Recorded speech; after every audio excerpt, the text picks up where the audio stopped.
See, I'm pretty sure I'm truly on the discounts, and we get collection left, of course. Quarters.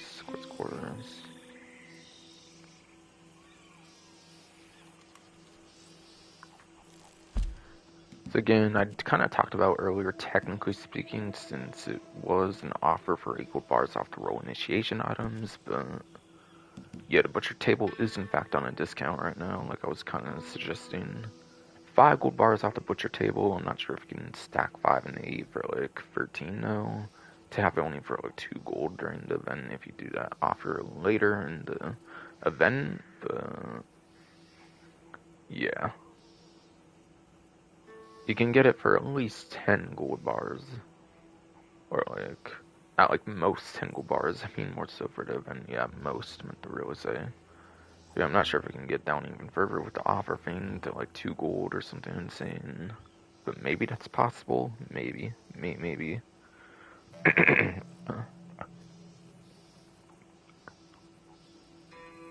Which, yeah, to be fair, I find Trader be one of the worst ones to do it on just because there's Bounty Hunter Collector, which are good for the gold, the money.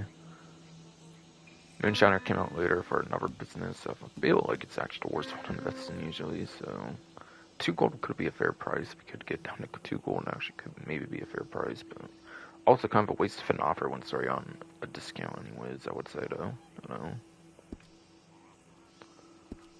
But yeah, obviously Trader is very useful for just 1 week. Yes. Obviously it's going to be really useful for the 1 week though, for sure though. Sure though.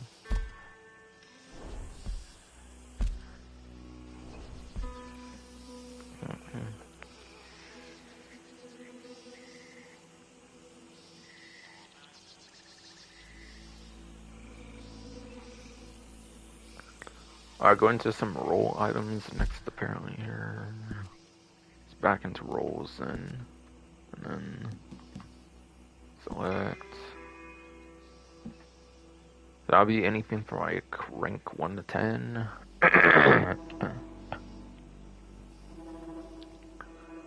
That will, yes, basically be anything from like rank 1 to 10. So the Fletcher's saddle, yes. Should be on a 40% off discount. Saddles do change the stats of your horse, so it can be kind of good. The Monterey outfit, complete cosmetic there, stew pot.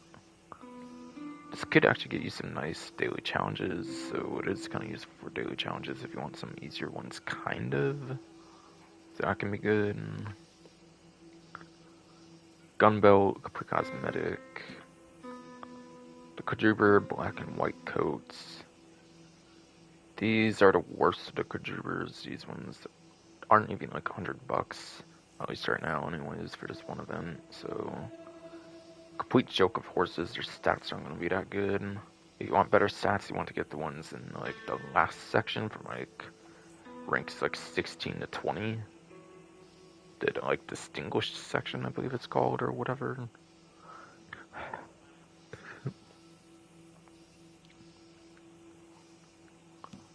So I do not recommend going for the worst ones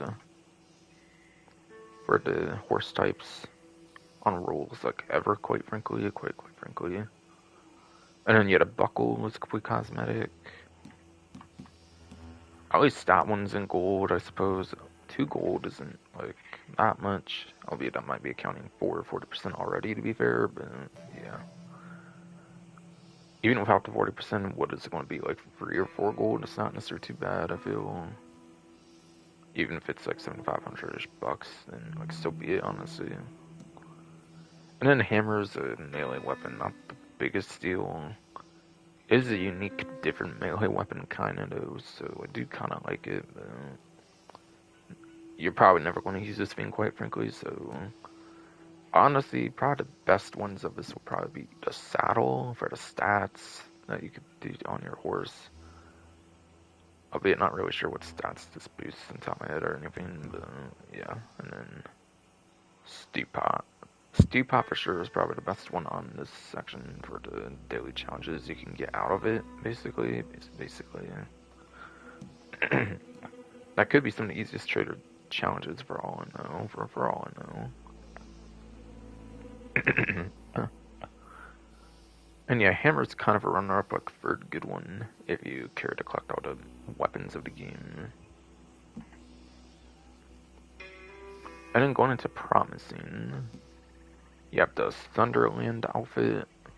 Yes, I have the Sunderland outfit. Complete cosmetic there, obviously. The medium delivery wagon, you can all fit the goods for delivery. I want to say you probably need this to buy a large one, so I think it, for that reason, would be worth it. And if you also plan on doing smaller sales, it probably would be kind of worth it too. So I would probably recommend going for this one for sure. The weapon locker, if you care to store certain weapons and you don't want to like have them cluttering your weapon wheel, then it's kind of good there. But this game's been abandoned, so this. Oh, Tontos, yes, bro, come on. Yes. But if you want to store weapons and don't want them cluttering up your weapon wheel, then obviously it's good for that. I don't care for that personally, but yeah. Yes. I know GTA Online has like the advantage where like your ammo for some reason replenishes if you have like a certain one of a certain type and it's shared with like the other types of weapons, but I don't know if it's like intended. It might just be a glitch or something. Red Dead I don't assume has anything like that though, so I don't think there's a benefit to using it if you don't care for it, quite frankly. Quite frankly. But if you don't care for every weapon and you do like to hide them and not have them cluttering up the weapon wheel, it's obviously going to be good, but really, I don't think it's that amazing.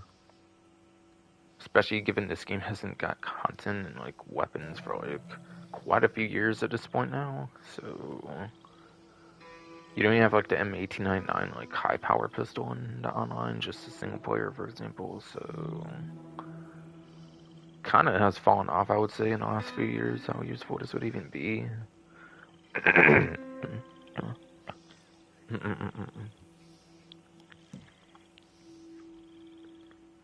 Then after that, you have the Tapscott gloves. Whatever. Complete cosmetic there. And then here you have a free gold bar, like melee weapon actually, it looks like, for the lance knife. Whatever though. Again, big if you are huge into collecting melee weapons, I suppose, but yeah. It's quite literally just what, another knife, so it's not going to be that useful compared to like your basic hunting knife, so not the biggest deal. So honestly, I'd say the biggest one is the medium delivery wagon, followed by the weapon locker and the lance knife, I suppose. CG, yeah, what I have checkmarked is what's the best ones. And then the Trader Camp theme. Yeah, this one just is cosmetic stuff here, and it's quite expensive, so I don't really think it's not worth it, quite frankly. And again, keep in mind that's 40% off as well, so like, what is like 800, 900 normally? Good for the savings, but not really for the, like, usefulness of it though, obviously though.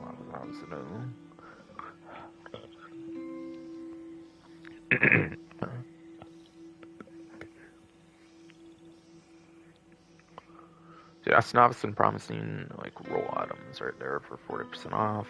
40% off. And apparently the camp flags and themes are also 40% off. So that's stuff obviously at the camp. So yeah, this isn't even the only campaign on discount right now. All of them are even 40% off right now as well. So if you even find like a better one this event, you might as well just go that one then. Like the collector one, the bounty hunter one. I don't think the newer ones got ones like the Moonshiner Naturalist, I don't think. But yeah. Yes.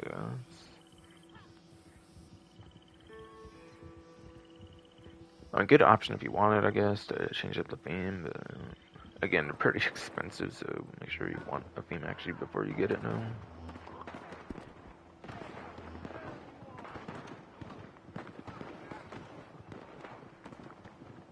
Oh, and hold on, so it's Hunting Wagon, 40%. Oh yeah, Hunting Wagon's the other type of wagon that's not tied to the goods, I believe, actually. And that's an established here.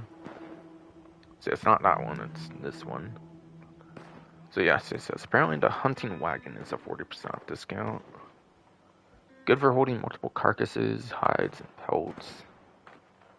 Now, if this was in the days where the lobby disconnects were quite frequent, it would actually be kind of good since apparently it actually keeps stuff in there even if you switch session, I think.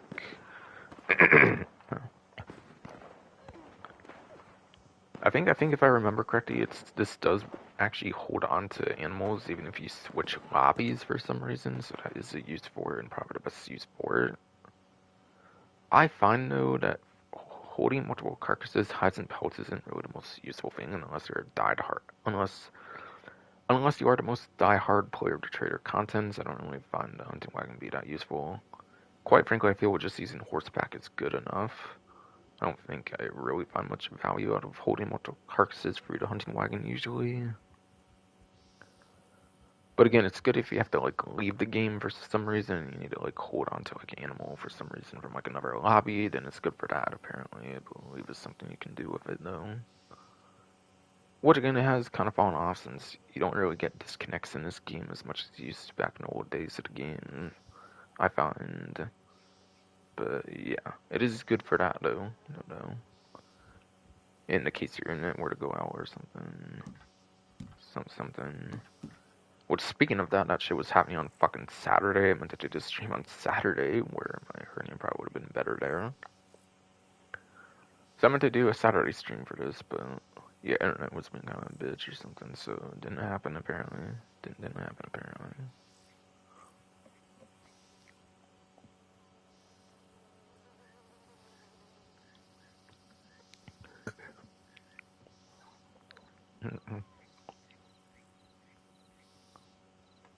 Our Quadruber horses are also 40% off apparently. So again, I showed the earlier ones. The Quadruber, the second ones are in here for established as well. So you do have the Carmelo and Gray coats on discount for 40% off. Again, they're not the best ones though, so I wouldn't go for them for the sakes of getting better stats though, because you want to focus on this. Since yeah, like I said, you want to focus on the distinguished ones, which is going to be your Dapple Rose Gray and also your silver coats. So those are the two you want to focus on if you want the best stats in the game for Quadrubers possible. So I really don't think it's best to focus on the novice or the established unless you really just want those earlier game and you're not entirely established in the game or whatever. For as a whole for just game of Reddit Online, obviously.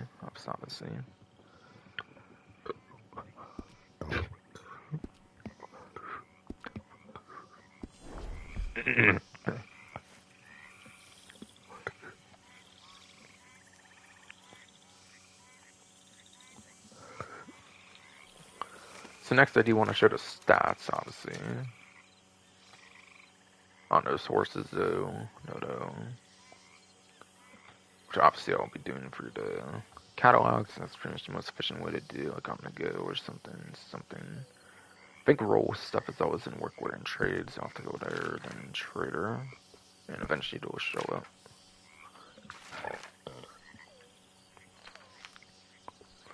So these two outfits are tied to Novice Promising, I'm pretty sure, so that's probably why those are on discount, obviously, and then other ones are not, obviously. No.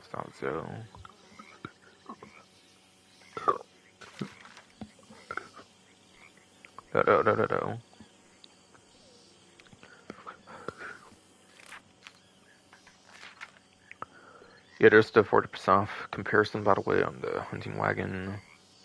I'll zoom in even. $350 off, it looks like, for the 40% off. That's pretty good, obviously. Yeah. And on the cheapest, you're getting 150 to 90, which is minus $60. But again, I don't recommend going for any one other than the distinguished set of Quadrubers. I definitely do, yeah, only recommend the distinguished Quadrubers, though.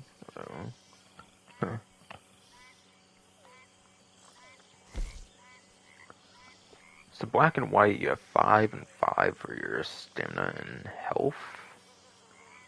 And that's for level 0 slash level 1 bondage, which is the same. Each level it goes up by 1 for those, so 6, 7, 8, since it only goes to level 4 bondage, so 8 and 8 for the stamina health. And then speed acceleration are pretty piss poor, I would say, as well. And then handling is just standard, nothing crazy. And then you go 6 and 6 at the fall, which would up to 9 and 9, basically. So you would have you would be 1 beneath the maximum on those. And then speed acceleration just goes up that little tad more. Still standard handling, obviously. And then it looks like you will max out on both the stamina and the health with the silver and the Dapper Rose Gray, since, again, level 0, level 1 are the same, plus 3 for level 4 bondage at the highest. It's 10 and 10. So, silver, Dapper Rose Gray will max out on those stamina and health cores.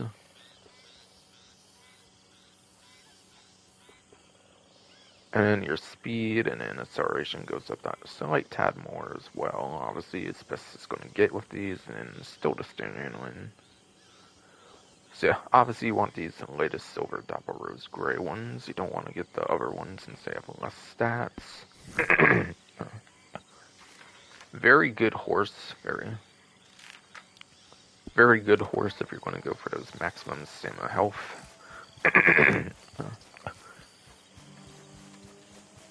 Very, very good horses for the maximum stamina health for sure, for sure, for sure. For sure, for sure, for sure.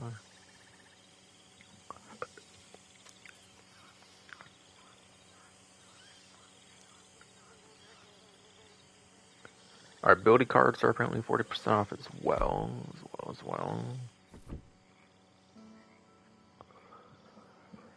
So when it says ability cards, does that include Deadeye as well? I want to say it does. Could be wrong, no. But, do I have off on buy at all? I forget. Is there going to be one I can even show that I would have to buy still?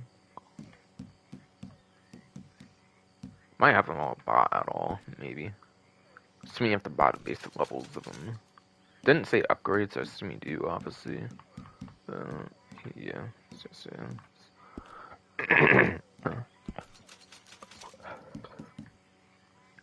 Probably just bought them all at some point, obviously, though. Like, for the basic levels of them, obviously, though.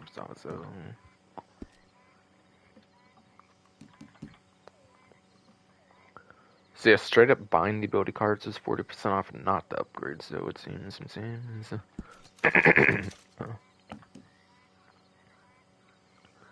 A moment to recuperate while Deadeye is active. You slowly regenerate health. Taking any damage will cancel Deadeye. Is that really worth it? Especially with the whole like gimmick of taking any damage cancels it out as well. Honestly, I think just a regular regeneration is going to be pretty much what all you need. Pretty much.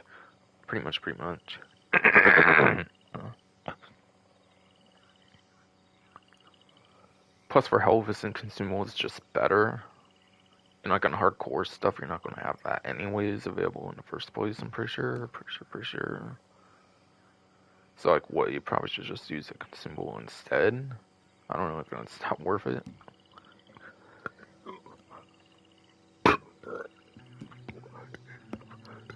Do not really think that's not worth it for sure.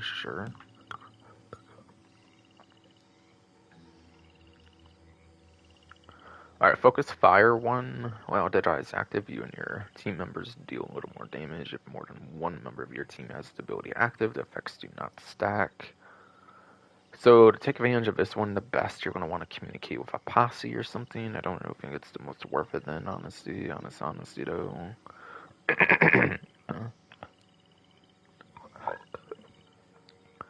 Unless you're like the biggest team player, I don't know if this one's worth it.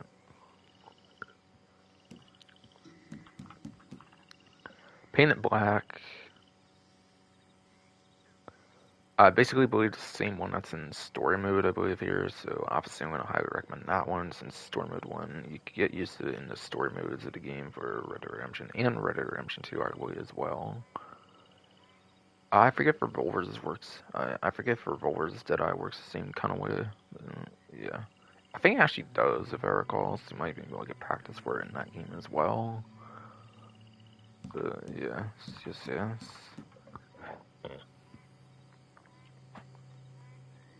Because I actually have kind of played Red Dead Revolver recently, actually, because I got it on the Xbox 360, I think.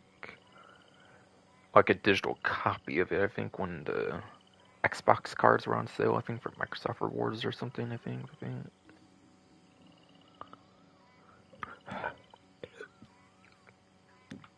But yes, low and steady 1, while Deadeye is active, you take a little less damage and headshots do not kill you outright. Taking damage drains the Deadeye and you cannot run or sprint. I feel like it just makes it easier to get those headshots in the first place. I don't really feel that's worth it, even though yeah, obviously they don't kill you outright, but you're kind of a sitting duck with that one, so like I don't see the point really.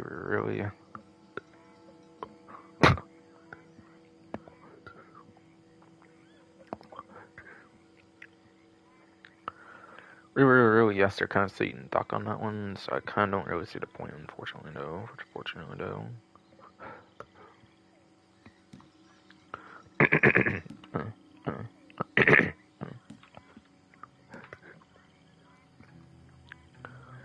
And then Quiet Inspiration. While Deadeye is active, you and your allies slowly generate health. If more than one member of it has the ability active, effects do not stack, so again, kind of same case as Focus Fire, you want to communicate with a posse or something.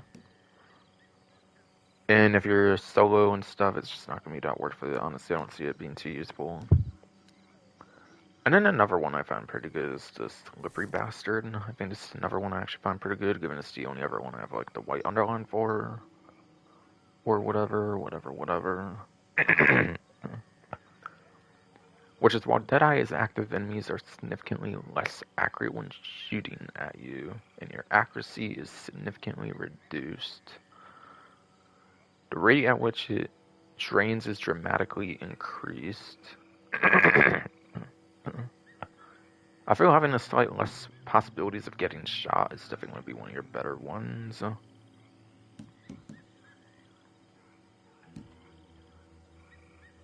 So wait, this one, it's basically what, like a team version of the first one here, I think? I think.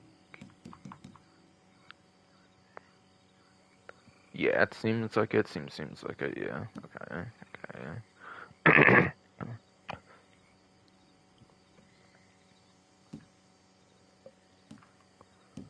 Yeah, honestly though.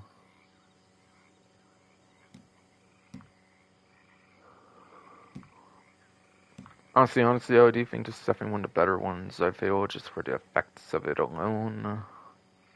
Like, yeah, it obviously does have its downsides as well.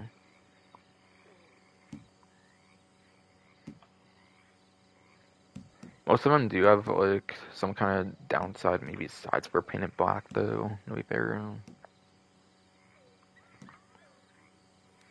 But I like Paint Black personally being the single player one, so I do really enjoy that one, really do. Otherwise, yeah, I do find Slippery Bastard is me one of the better ones, so.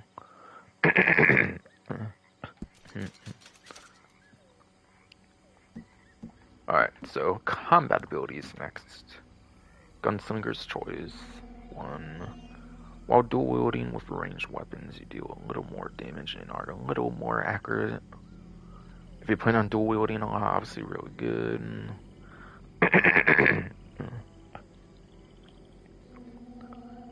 However, you really only have like close mid range anyways with dual wield, so I kind of find it to be a little not so great. I think when it comes to like surviving in general, when it comes to free mode and stuff with not using consumables and stuff, you're going to want that long range stuff, so the wield doesn't really help too much with that, unfortunately.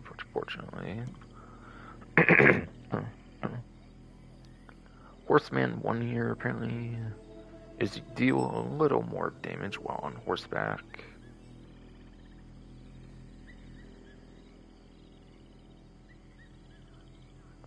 But yes, doing a little more damage while on horseback. I actually went for this one. I kind of found it to be a little useful, I guess, at a time then, but if you think about it, you're really not going to be on horseback that often, I feel, for this to be that useful, though. Honestly, though, I don't really find it to be that useful. Maybe I was using it for, like, races or something, maybe on, like, horse racing or something. I was using it or something.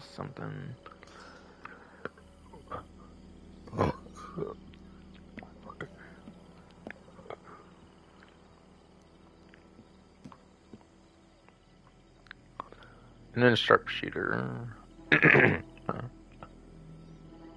Sharpshooter 1 here, yes. While using a scope, you deal a little more damage and take a little less damage. I find that would be basically a better gunslinger's choice when it's more focused on the long arms, ones that have more range and will keep you alive easier in most things, I feel. Except it's not damage focused and accuracy focused, it's about doing less damage. Or no, it's about doing more damage, okay. Like that top part. And then you also take a little less damage instead of having the accuracy benefit. Which, yeah, yes, you're using a scope anyways, so I don't really think you could get more accurate there anyways, though.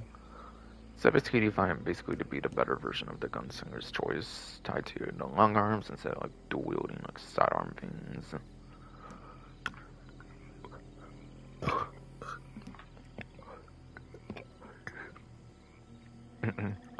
Necessity breeds 1. As you get closer to death, you start to do a little more damage. Very risk reward 1. I don't really think that's a big one to go for. Unless you want to spec huge into risk reward, then it's not really that good. I don't really see much of an application for that, quite frankly, and you'd probably just generally want to be better off rather than just being good like right before you die or something. I don't really think that's all that great. Very great.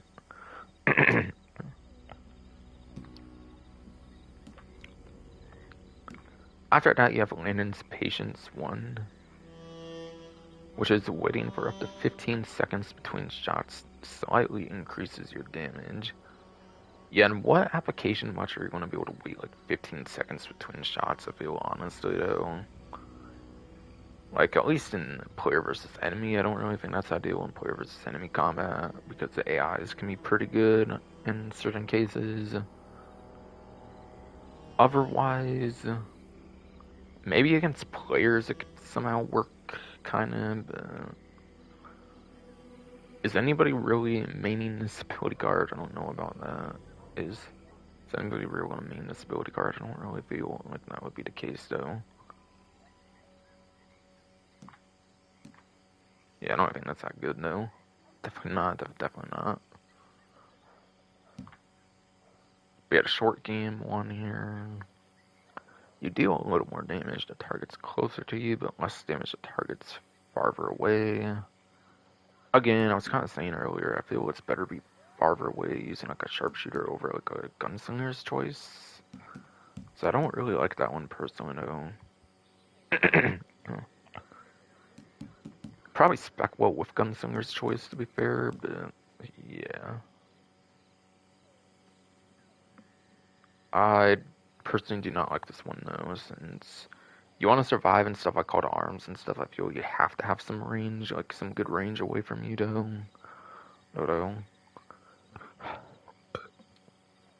That's kind of pointless, I feel.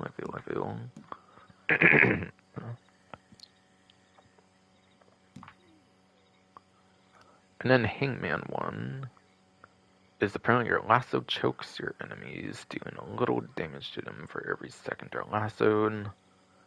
I don't like this one now that bounty hunter is a thing. I'm not really sure if it impacts the bounties. I don't know, obviously, but I haven't really used it before. I've not really used it before, so like I don't know if it does work that way on bounties, though. But personally, Like, it's just a lasso. You're going to be very limited range of lasso anyways. You'd probably rather go something better like sharpshooter. That's better from far away anyways. And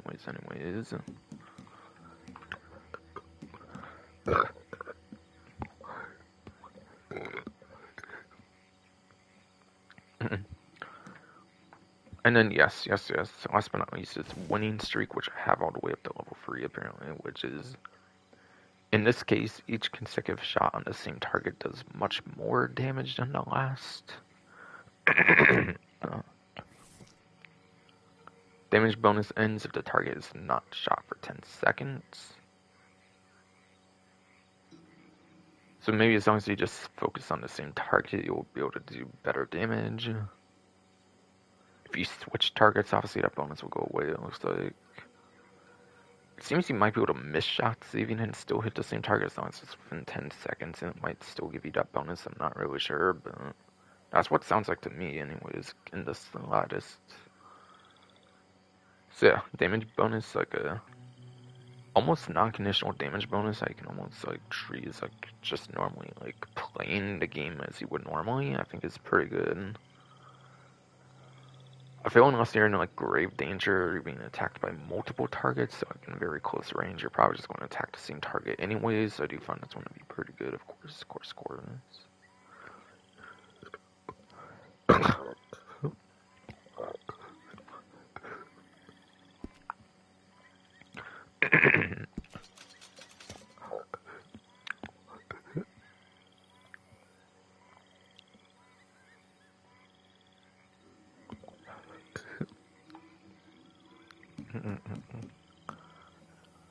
No, not the recovery ability is. You have come back stronger. One warrior, which is your health regenerates faster, and your health begins regenerating a little sooner after you take damage.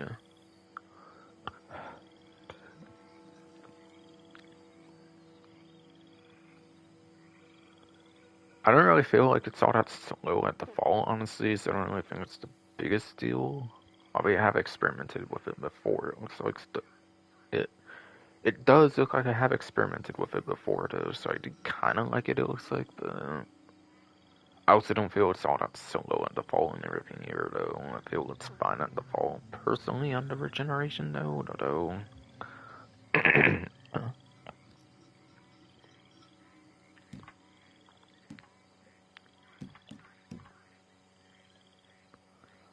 Iron the longest, your stamina regenerates faster and you take slightly less damage depending on your current stamina level.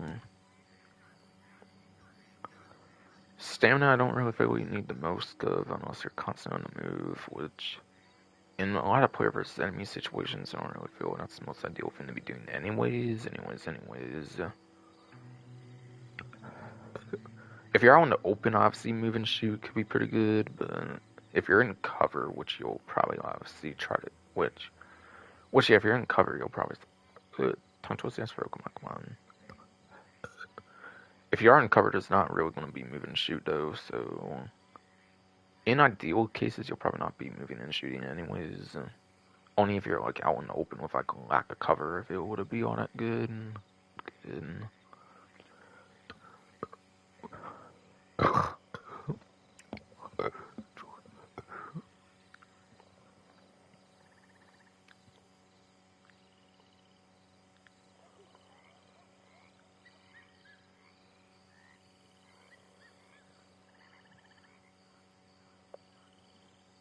But yeah, I don't think it's the most used.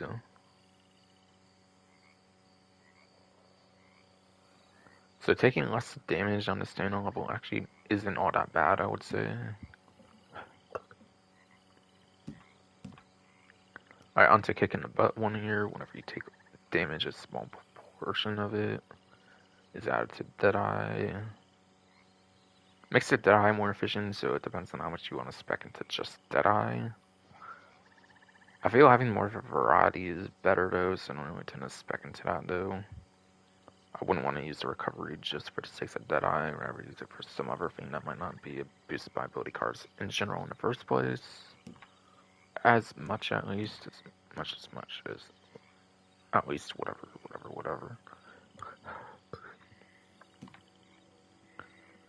Live for the fight 1.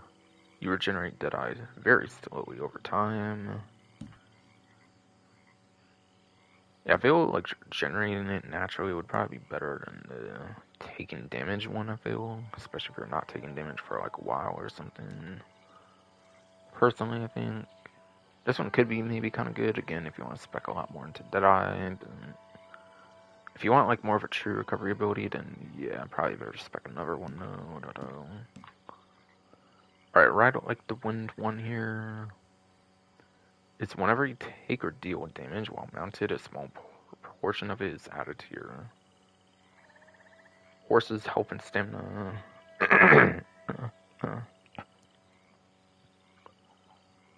Again, I don't feel like you're on horse combat that often, so I don't think it's that good. And like I kind of mentioned for like another horse-focused one.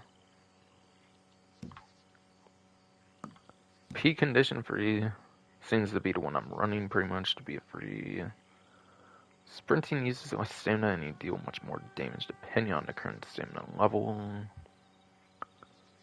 Again, I don't think stamina is something you use that much unless you're in a very open area and you need to like move and shoot and not be in cover basically.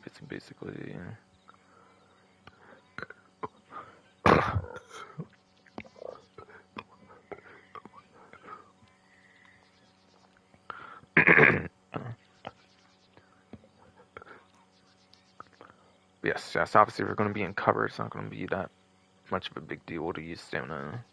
So having that damage boost while in cover, of course, is ideal, I would say. Ideal, I would say. Which is my thinking on this one.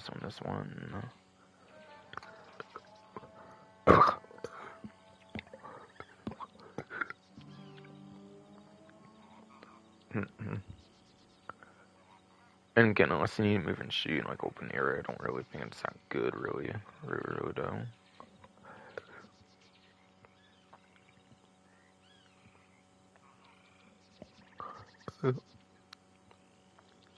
So I find this one to be pretty much the best one, obviously, since I have it level 3 and everything.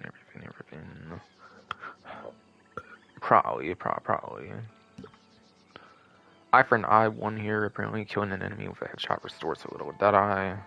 Yeah, another one that specs more into Deadeye, which honestly, aside for changing up Deadeye ability card, you might not really need to spec that much more into Deadeye, and even then you have consumables to do that for anyways, for the consumables, of course.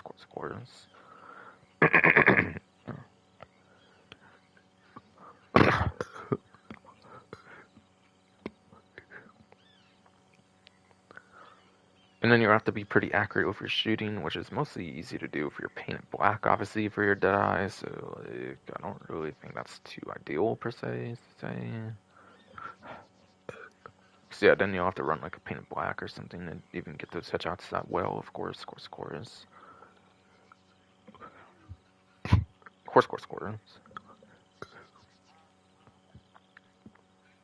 That's the last time I mentioned that shit, fucking hernia, fuck you.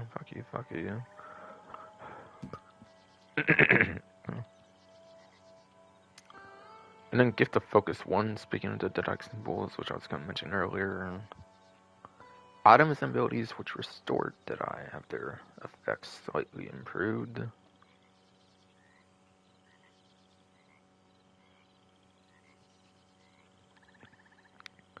So if you do use a lot of those Deadeye, if yes you do use those Deadeye consumables, of course. That will be a bit of help for that, of course. I don't really find it to be the most useful things. I don't really use consumables. I really don't use consumables much. Says abilities as well, though, so some ability cards might see improved effects, though, too.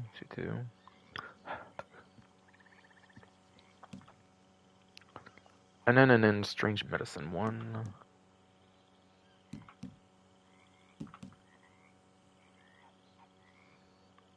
You regain a little health whenever you inflict damage.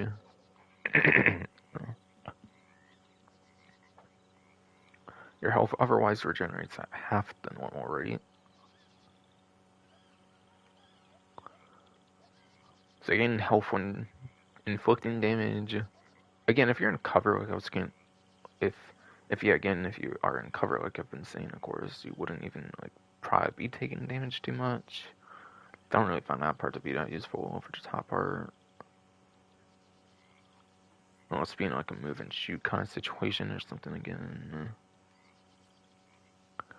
Health upper-wise generates at half the normal rate, which is too much of a downside. I feel to make this one all that worth it, quite frankly. Quite frankly, I feel that's just way too much of a downside on that one.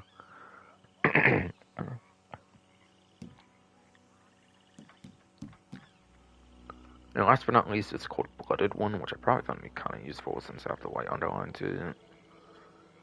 Which is after killing an enemy, you will regain a little health over the next 3 seconds. That much, or health over like a couple seconds, I do find to be maybe a little bit of a nice self-heal, to be fair. Compared to some other options, maybe. This one could be kind of useful if you need like a lingering like heal effect or something. One that just happens over time. Yeah, honestly, I don't know. Don't think it's as good as I'm kind of trying to make it out to be, but yeah, yeah.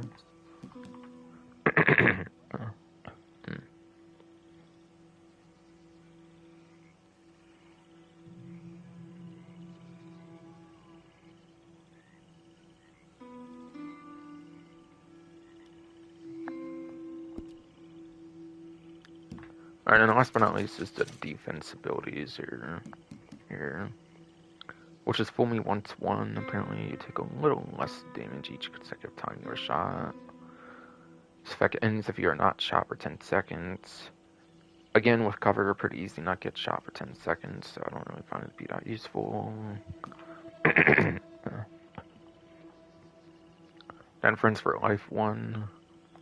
While mounted, you and your horse take a little less damage. Again, I don't really think horse mounting is the most common thing in combat, so I don't really find that to be useful. Strength in numbers 1, you take a little less damage for every nearby ally, up to maximum 3 allies. If you're a solo player like me, not really big. Otherwise, again, if you communicate with other people, that's probably a good one there. This one doesn't say it doesn't like stack when like multiple people have it though, so you might be able to actually run this multiple times. So that's actually could be a generally good one if you play with like posses or something. Even if you don't like communicate with them, like random posses or something, of course, that just randomly invite you in like free mode or something that you don't necessarily talk to or something. Could maybe good on this one, maybe. So maybe it's a little better than it sounds like. Maybe.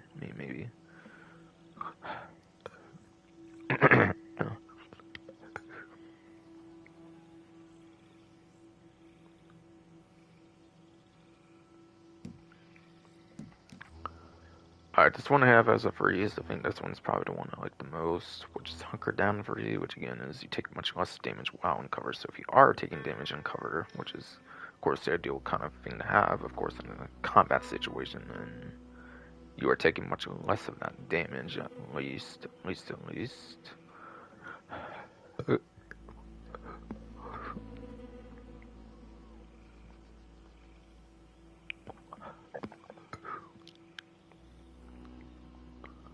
So I do find that one to be very, very good.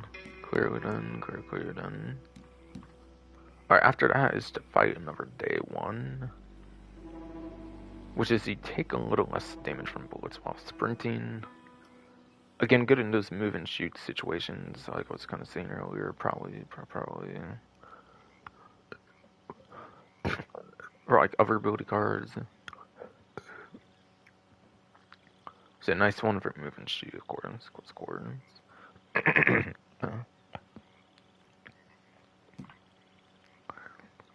And then the Unblinking Eye one here is your Deadeye and Eagle Eye drain a little slower.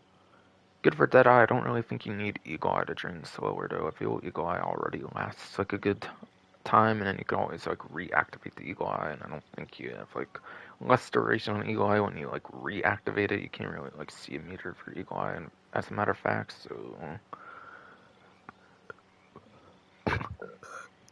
only like half of that one's even all that good, so I don't really find it to be all that worth it, honestly.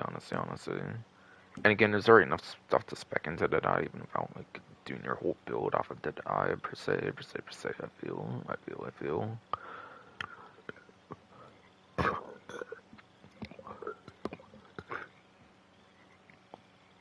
Like, there's definitely enough Deadeye stuff in the game to not necessarily have to run that as well. I feel.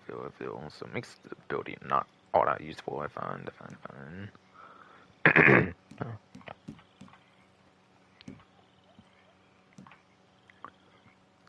And then take the pain away one is whenever you revive someone, you both take a little less damage for the next 8 seconds.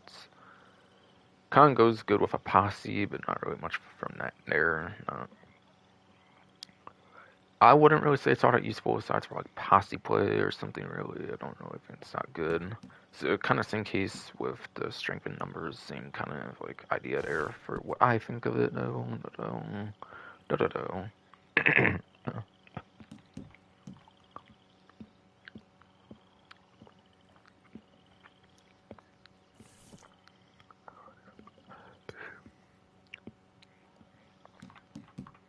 Yeah.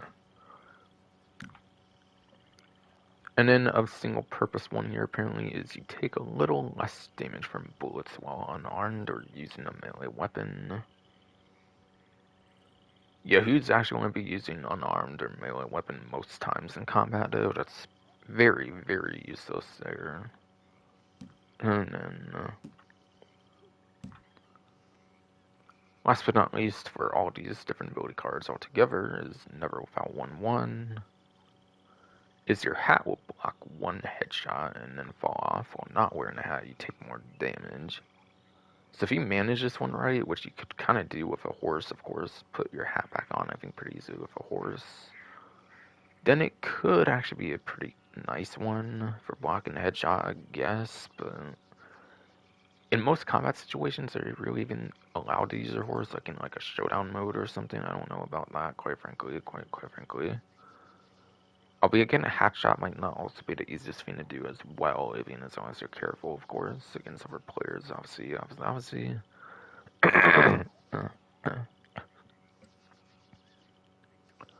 That's quite a huge benefit in combat, though, so I do actually find out to be one of the better ones, so I feel, quite frankly. But yeah, blocking a single headshot, I think, is quite handy, though, in a player versus player situation, so I definitely do think that's a very good one to run on, like, a showdown mode or something, of course.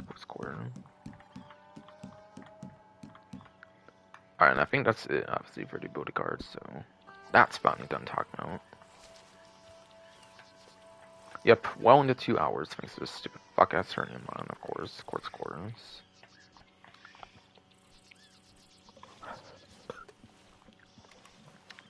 Come on, no.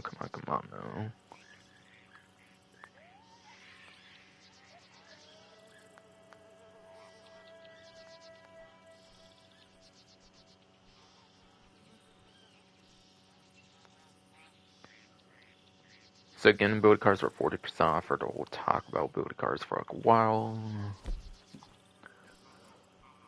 The improved bow is apparently 30% off, by the way. By the way, this weapon here, the improved bow, is 30% off. So that's cool. That's cool, of course.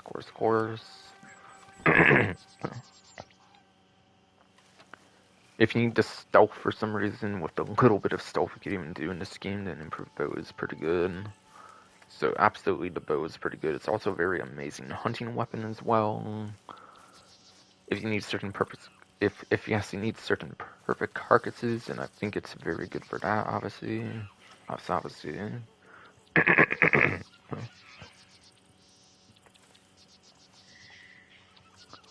Alright, going to catalog for weapon discounts. For the other weapon discounts, for the whole category, it is going to be for rifles, apparently.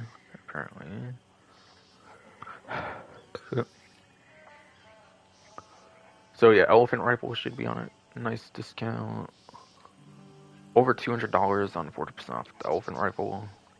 Very good weapon for the luxury animals. I think it was what it was made for. It was made for the luxury animals to take care of those, since you cannot lock on to luxury animals, and it was added naturalist, so pretty sure this is a very good weapon if you need to take out luxury animals, basically.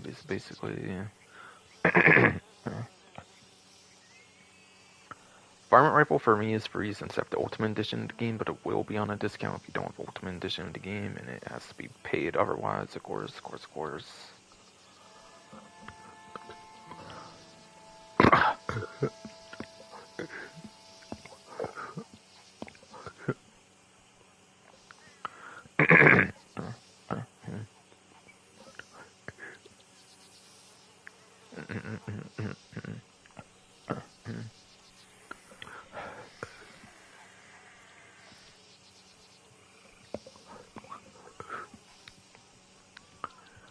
Yes, should be 40% off if you don't have Ultimate Edition or whatever. That gets it for free for me, of course.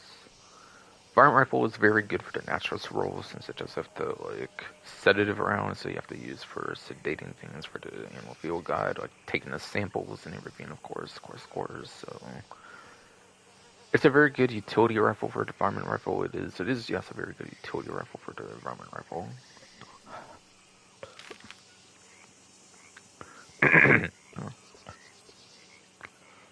For your more traditional rifles in the game, you have the Springfield rifle and the bolt action rifle. Bolt action's probably the better of the two, being the more expensive one, of course, for those. And then you get a rolling block and the Carcano rifle are also on discount. They're technical rifles, even though they're more like sniper rifles. Even though, yeah, they're more like sniper rifles. Rolling block is a single shot, and the Carcano is a 6 shot, so this one you have to reload constantly for the rolling block, so I don't find that one as good as the Carcano. But they're both pretty good. You do get a power increase with the single shot in comparison to the 6 shot, though. At least. Also, Carcano was the last rank unlocked weapon at like rank 50, I believe, so it is also pretty much the best, one of the best weapons of the game for that reason. For that reason, I would definitely say, I would definitely say.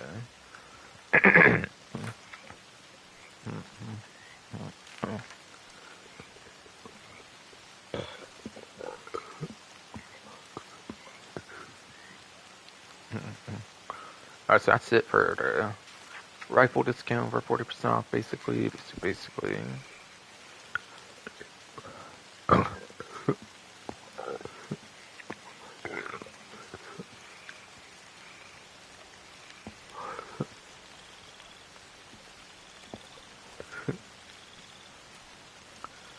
Rifle style customizations are also 40% off, by the way, so any style customization you have to do for the rifles are also 40% off, basically. Yeah.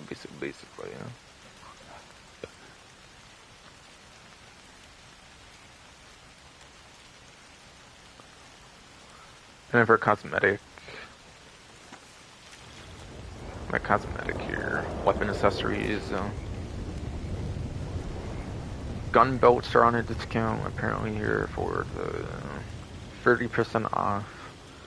I think they're just cosmetics still. I don't think they actually do anything in the game. It's the offhand holsters that give you the dual wield.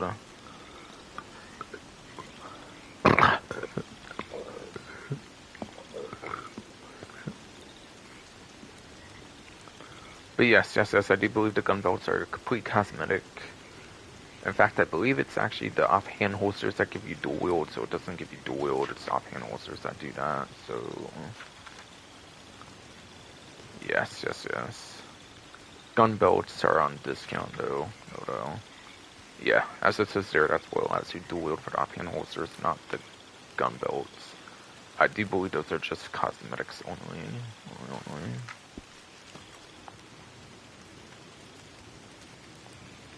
Yeah, 30% off of those, of course.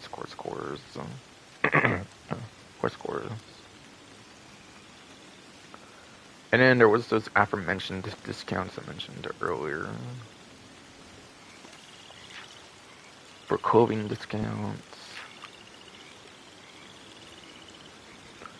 That was pants. 30% off of all pants.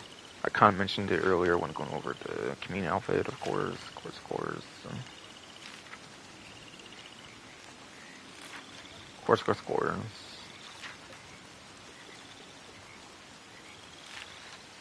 And then shirts as well, as I mentioned earlier again when I was going over the community outfit. Community inspired outfit, whatever. So all those are 30% off unless it's like 1 gold bar and it therefore cannot be discounted past that or something since they don't charge gold nuggets, whatever.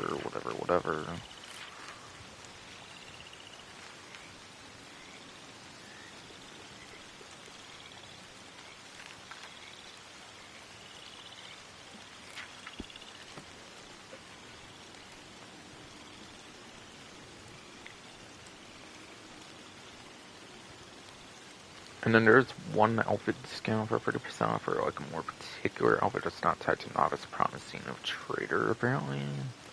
Apparently.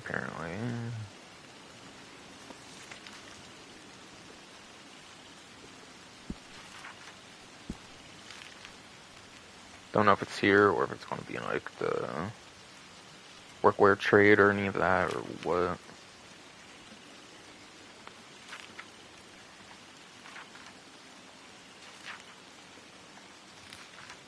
I don't seem to see it there, so I don't know if it's like female only or like what.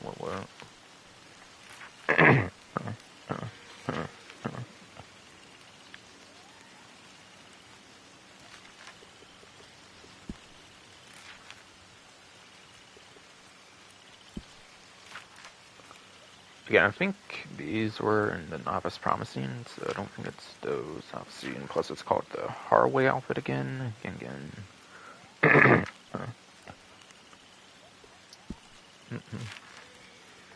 Is it tied to another role for some reason? I don't know.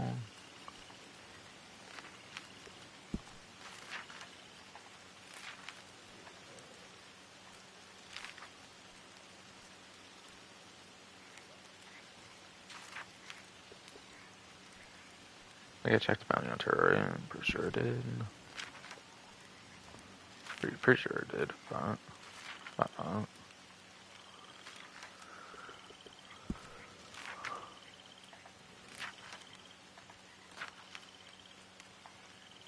Yeah, it might be like a gender exclusive one or something for like the basic outfits. I'm not sure for the for the Heartway outfit, whatever. But yes. However you get the Heartway outfit, it's 30% off though.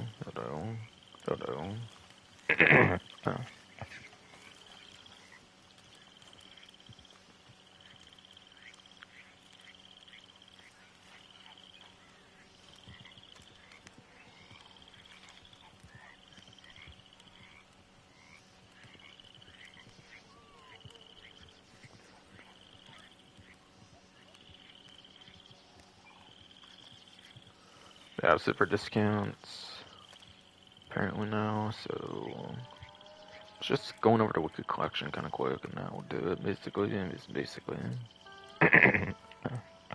Or supposedly quick, but of course my fucking surname might mess it up. Of course.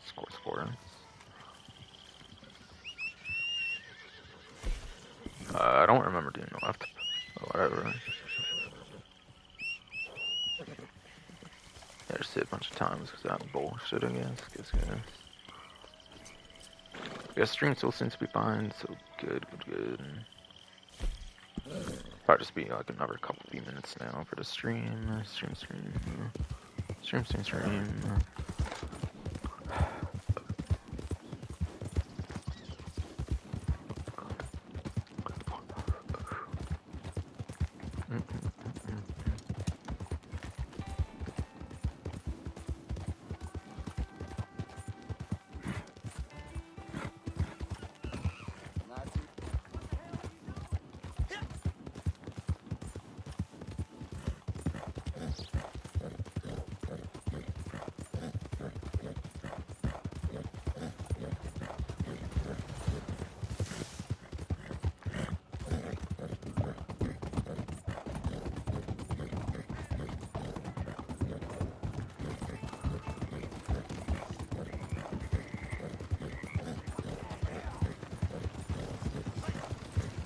Move forward. I probably shouldn't move that way. Honestly, I probably shouldn't move that way, but like, fuck that Cernian, stop being a prick, of course. Of course, though. Of course, my fuck that Cernian keep being a prick, though, of course, so.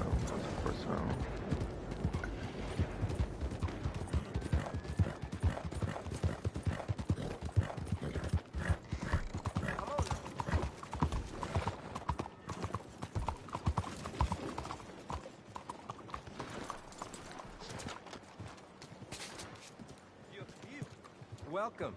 How do you do? Alright, so collecting Dovers now. Week 1 weekly collection here looks to be the gemstone collection, apparently.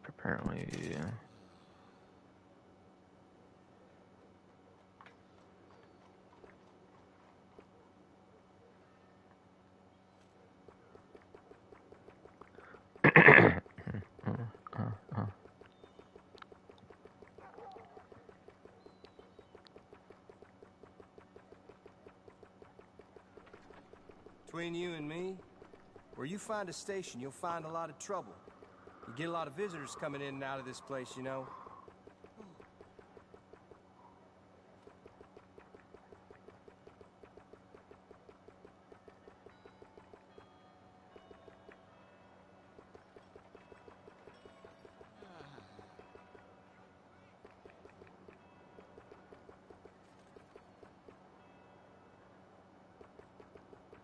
Some locals here are nice, and some are Alright, real so sleazy. Just yeah, don't ask sometimes the thing questions, can glitch and it doesn't like especially if show you it come from proper if you can get something or not. That's why I looked You at won't everything beat by the our way, price. But no, it did not glitch up the time. There was apparently nothing else to pick up. Apparently.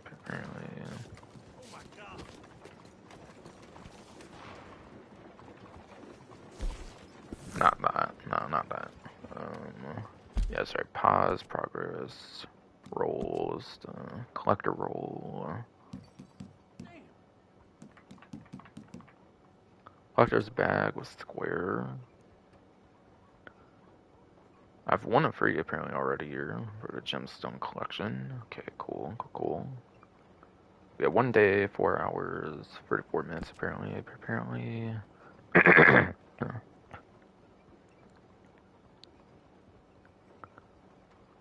Yeah, there's the Benese Topaz ring apparently here.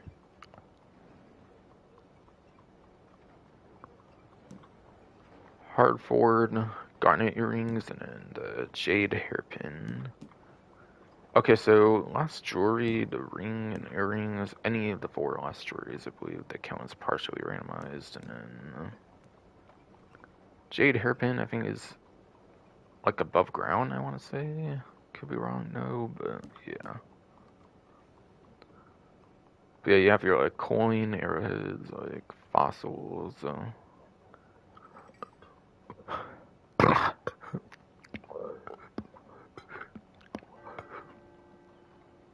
Fuck ass hernia, bro. Come on. Fuck. But yeah, you have your arrowhead coins, fossils for sure. That are like fully that are fully underground. I mean, where they're fully randomized, basically. You have the American wildflowers, bird eggs, tarot cards. I want to say the hairpins, like the heirlooms, get thrown in there as well for above ground entirely as well.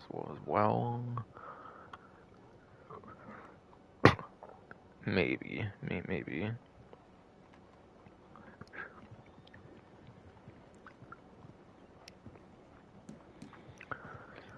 Yeah, if I were to take an educated guess on what partially randomized probably is, it means some might be above ground, like things like American wildflowers, bird eggs, stuff, and therefore there's a guaranteed location.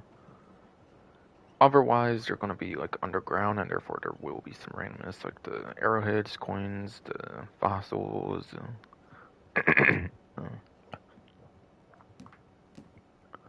So depending on if these are above ground or underground, these might be a little more difficult to get since they're partially randomized, being lost jewelry, basically. And jade hairpins completely above ground, I want to say. Probably it's not in the group of fully underground, I believe, and it's not lost jewelry, so... If anything, the jade hairpin's probably the easiest one to find, probably. But it's going to be a little more of a difficult collection, and it's $85, which is alright, I guess, for a weekly collection. Not terrible. It's not the worst weekly collection out there, obviously, but yeah, it's just,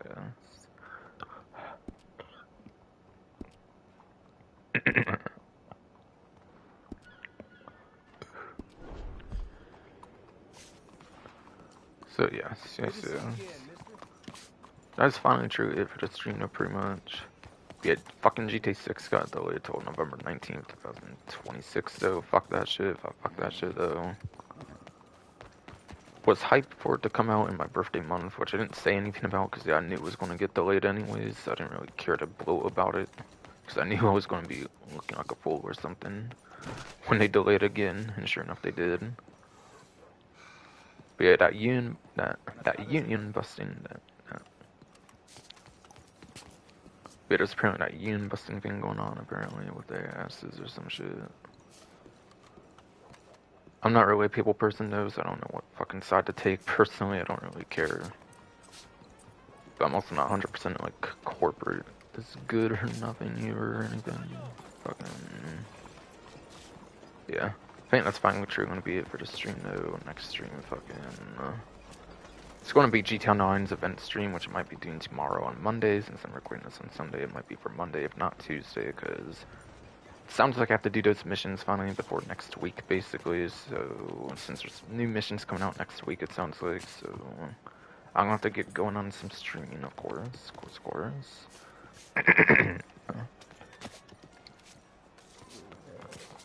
Check my stream one more time, and that's gonna basically be it for the stream.